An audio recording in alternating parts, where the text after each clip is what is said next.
folks, Coach Jeff here. I'm the head coach of the Avalon Golf and Country Club. We have 4 locations and a tennis center, so there are 3 different places that I teach. And one of the things they have tasked me with is doing a lot of pickleball clinics for 6 to 8 people. Currently I'm working with 7 groups of beginners and 1 group of intermediates, anywhere from 6 to 8 people in a class. As you know, when you do clinics, it's very hard to do one-on-one, give personal attention. So what I'm trying to do is I'm trying to make it as easy as possible for all learners. We have some learners that can just feel what you're asking them to do and do it instantly. We have some learners who are visual learners. They need to see what's going to happen when they hold the paddle a certain way. So one of the first things I do is I teach paddle angle. Where you're aiming the paddle is where the ball is going to be sent. Of course, we teach the same paddle angle where we drop it and we hold that wrist down, and where the paddle angle is, that's where the ball is refracted to.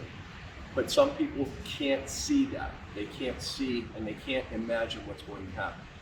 So I created a training aid for me to use.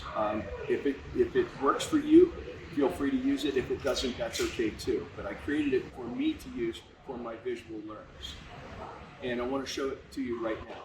What I did was I put a picture of this on a couple pickleball forums on Facebook, and I had a lot of interest, and people said, well, how do you use that as a training aid? Would you do a YouTube video?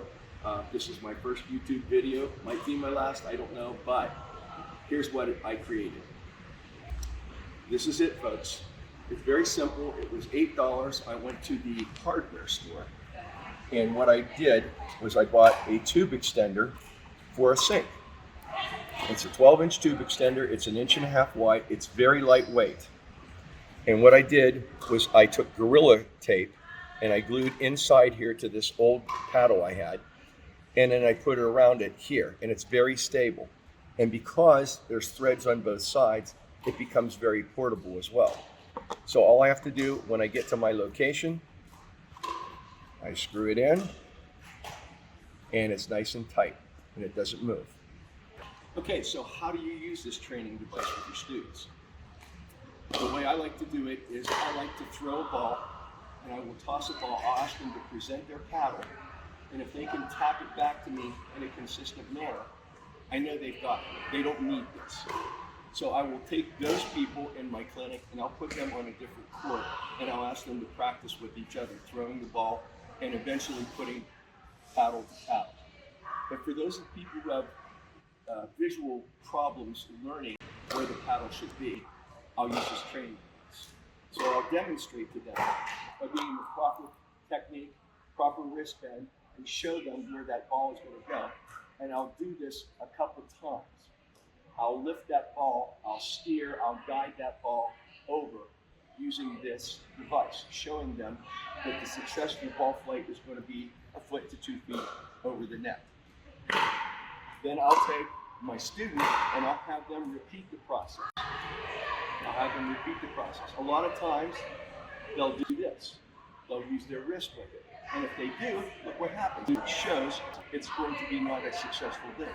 A lot of times they'll bend too low and it will not be a successful thing. So this visually shows them if they push using their legs and knees and core, if they push it over, that's where their success will be. Once I see that they have a repetitive motion using this, then I'll put a paddle in their hands and I'll throw balls over to them. If they got it, we move on. If they don't, I'll get back, I'll demonstrate again. I'll have them come out, use the training device, push, show it, and I'll have other students who are having problems commenting on the side, helping me to coach and showing them, hey, yeah, it looks like it's still going up too high, or hey, it's still going too low. They can see that from the side while I'm throwing balls. And then I'll put a paddle back in their hand and we'll do that again. Usually after the second or third time, people have it. So that's how I use it for teaching the dink and teaching paddling. So, how do we use this thing? All right, so when we're teaching paddle angle, I like to start with dinking. So I start at the line, and I would show these people, we want to start with our knees bent, and start shoulders over hips, over our balls of our feet. We're going to present the paddle out here. So they can see that if we present the paddle down here, it's going to go into the net. If we present the paddle up here, we're going to pop it up. So this helps them get the nice little bend in their wrist. It keeps their wrist nice and loose. So we can push this ball and push it over the net. So that's what we want to get for. A lot of times our beginners will want to bend down to get a ball, and they will collapse this way rather than vertically. And of course that's going to show when that happens, what's going to happen to the ball. It's going to go into the net. Some of my beginners like to stand like this, and they like to have the paddle straight out. Well, of course that's going to show when they hit it, all they're doing is popping it up. So I think that's a very good visual aid on what happens when you're dinking straight ahead. How about to the side? I use this little black dot right where my thumb meets my wrist. I did wash this morning. This is a black dot I put on here just for demonstration purposes. So I use this in my visual aid. So what I would do, if they're out to the side, there's where we want our ball to be. And I'm seeing this black dot. If they have to go down low to get the ball, I'm telling them to roll the black dot back towards their knee. So that when the ball is down here, when they roll that back, look what happens to the angle of the ball. It goes up. If they're here and they have to take it high, I'm telling them roll this towards the net. And if they roll it towards the net, then that ball goes across evenly and will land in the kitchen over there. So we go from here to here. That black dot changes open to closed. Backhand, same thing. When we're in a ready position and they have to take a low backhand shot, as they go back, I want to tell them, make this black dot disappear. So we're holding it like this.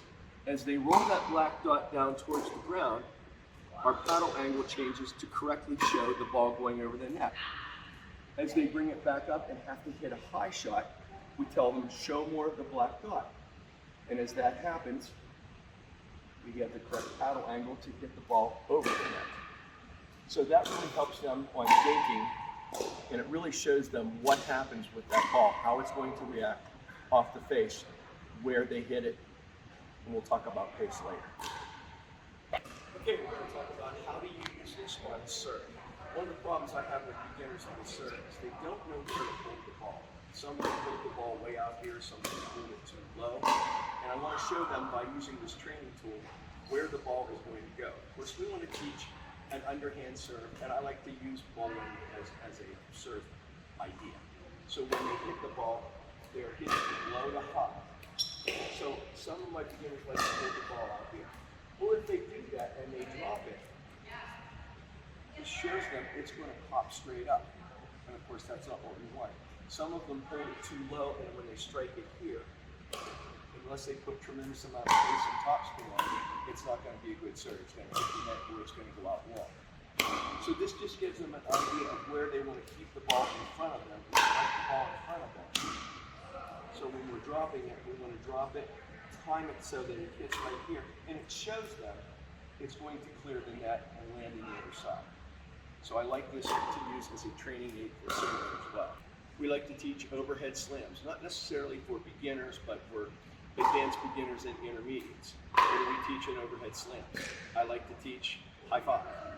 When you give a high five, give it right here. If you're giving it right here, your angle is perfect for a slam. What happens with beginners and intermediates? They want to backpedal and they want to hit it here.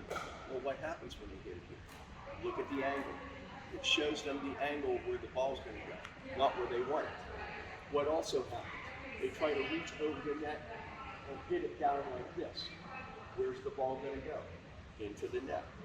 So if we can get them to backpedal, keep that in front of them, come over the top of the shot, there's the angle we want. It's going to go down, or if they're going to go down the line, wherever they're going to go, we're going to show them the correct angle by using the training. So I hope this has helped you. This works for me. If it works for you, steal the idea. I don't care. It's $8 at your local hardware store. It took me about 15 minutes to put this together, and it really works well for me. I hope it works for you.